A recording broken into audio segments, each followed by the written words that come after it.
I was in a chat recently, and I was talking with people about my school protest, my circumcision school protest idea, which, of course, at this point, I am obsessed with because I believe it has the ability to rip this country wide open and get things moving on this issue in ways that have not yet happened. But I'm talking about this, and I'm talking about, we we have to attack the Cutter parents. We have to go after them. They are the soft underbelly of a circumcising society, not the doctors, the parents. And somebody brings up, well, what about regret parents? And I'm thinking to myself, well, what about them? I don't really mean them.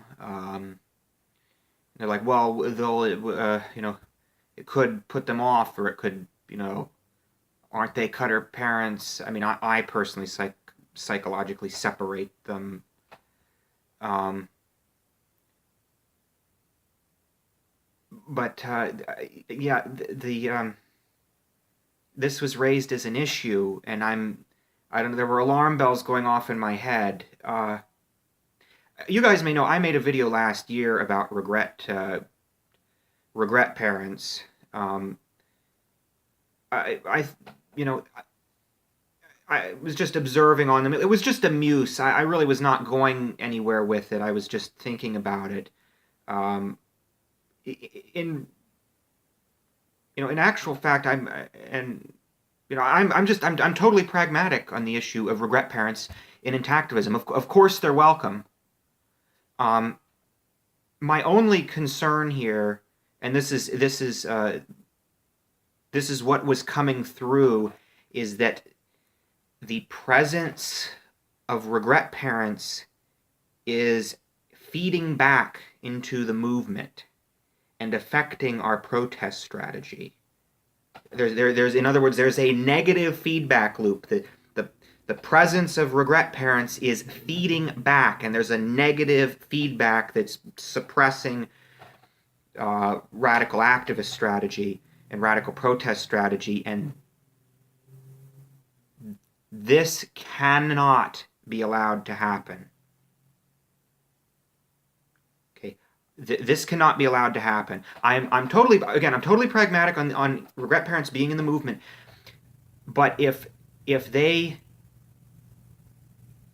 feel, I don't think they need to be. I think what the situation should be is they understand the need to attack the soft underbelly of a circumcising society, and we go out and target Cutter parents at schools or churches or boys' sports league games, other things. I mean, insert anywhere where there's parents with children. Um, they would simply understand the need for that, and everything would be cool. If they can't take the heat, well, then perhaps we can reassign them to online outreach efforts, mommy fairs, regular street protests, or hospital protests. Although I think those are kind of low value.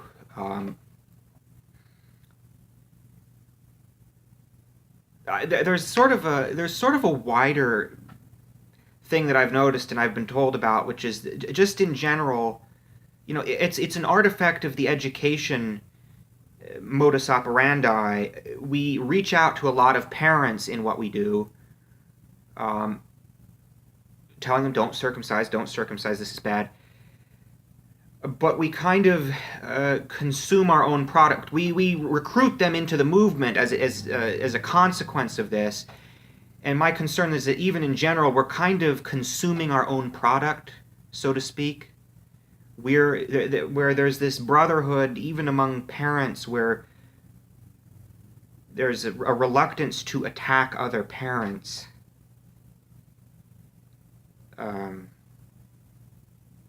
Just in general, parents in general, people get married and have kids, and this demographic is the most risk-averse demographic in all of society. They become very conservative, very risk-averse. I don't mean necessarily politically conservative, but just an aversion to risk and radicalism, radical protest strategy.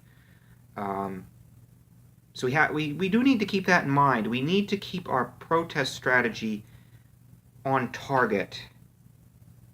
and accommodate people in the best ways possible, but keep our eye on the prize here.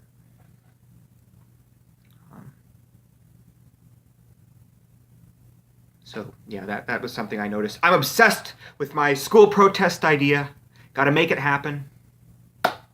So tell me what you think. Tell me in the comments. Take care.